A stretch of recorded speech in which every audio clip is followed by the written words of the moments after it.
నమస్తే. ఎవరు?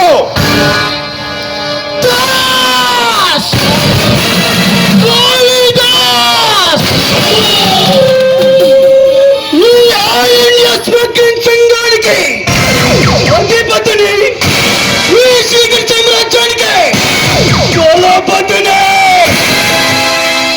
మిస్టర్, నువ్వు ఈ సీక్రెట్ సామ్రాజ్యానికి అధిపతివే కావచ్చు, ఇక్కడికి ఎందుకు వచ్చావు? చెబుతాను జస్టిస్ గౌతమ్. నీకెలా తెలుసు? నీ పేరేమిటి? ఈ చరిత్ర మొత్తం తెలుసా? నువ్వు హైకోర్టుకి కొత్తగా వచ్చిన జస్టిస్. నీకు నెలకి ₹1,00,000 సాలరీ. నీ భార్య పేరు వసంత. నీకు 2 కుమారులు. వారు వివేక టెక్నిక్ స్కూల్లో చదువుతున్నారు. చాలా ఇంకేమైనా? మిస్టర్ కాళిదాస్, నా గురించి, నా కుటుంబ విషయాల గురించి నీకు అనవసరం. ఎందుకు వచ్చావో చెప్ప. నేను ఎందుకు వచ్చానో చెప్పే ముందు నీకు విషయం చెప్తాను. ఈ సిటీలో ఏ మనిషి మూమెంట్కి షాట్ పెట్టాలన్నా ఈ సిటీలో ఎక్కడైనా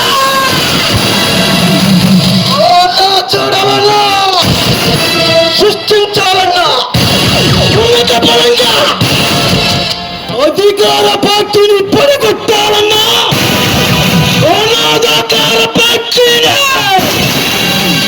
సింహాసనం ఎక్కించాలన్నా, సీఎంని పిఎంని చేయాలన్నా, పిఎంని సీఎంగా మార్చాలన్నా, ఉన్న బలంగా దేశ రాజకీయాన్ని తారుమారు చెయ్యగల తమ్ములున్న మనగాడు కాళిదాస్. అలాగైతే ఇక్కడికి ఎందుకు వచ్చావు? మొన్న రాత్రి మన అడవుల్లో వెళుతున్న 4 లారీలను ఇన్స్పెక్టర్ సూర్య అంటే నీ బావమరిది పట్టుకున్నాడు. నాకు చేసేసరికి కేసును ఎఫ్ఐఆర్ చేశాడా? మా పవర్ ఏమిటో, మేమేమిటో తెలియకుండా అనవసరంగా మా విషయంలో తలదూర్చాడు.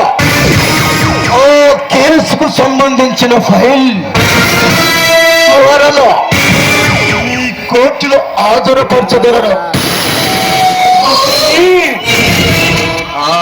అందుకని నీ బామరిది తెలుసో తెలియకో చేసిన తప్పును సరిదిద్దాలి. ఆపరా!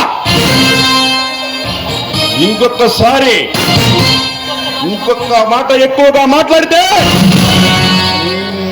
సీరియస్తా.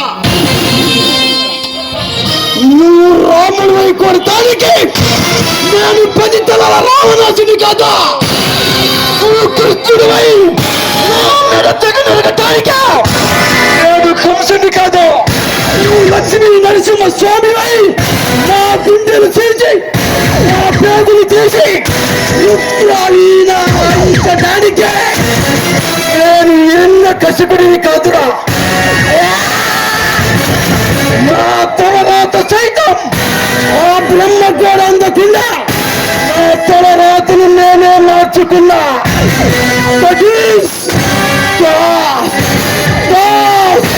కాళిదాస్ మిస్టర్ గౌతమ్. గౌతాన్ని జస్టిస్ గౌతాన్ని రా. ఏయ్, అసలు న్యాయస్థానం అంటే ఏమనుకుంటున్నారా? న్యాయస్థానం అంటే నడి బజార్లో అమ్మే బొమ్మ కాదురా కొనుక్కోరాడానికి. న్యాయమూర్తి అంటే ఏమనుకుంటున్నారా? నీ దగ్గర పనిచేసే కిరాయి గుండా కాదురా. Mind it. మిస్టర్ గౌతమ్, నేను తల్లి గర్భం నుండి జన్మించలేదు, ఉదయించే సూర్యకిరణాల నుండి ఊడిపట్టాను. ఏ గౌతమ్, ఈ ఏరియాకి ఏ ప్రభుత్వం ఆఫీసులు వచ్చినా నా అడుగు జాడల్లో నడుస్తారా, నా చెప్పు చేతుల్లో ఉంటారా? మిస్టర్ కాళిదాస్, ఏమిటో ఈ బ్రతుకులేమిటో నాకు బాగా తెలుసు. మీరు అనుకున్నట్టు ఇక్కడ ఏమీ జరగదు. Get out!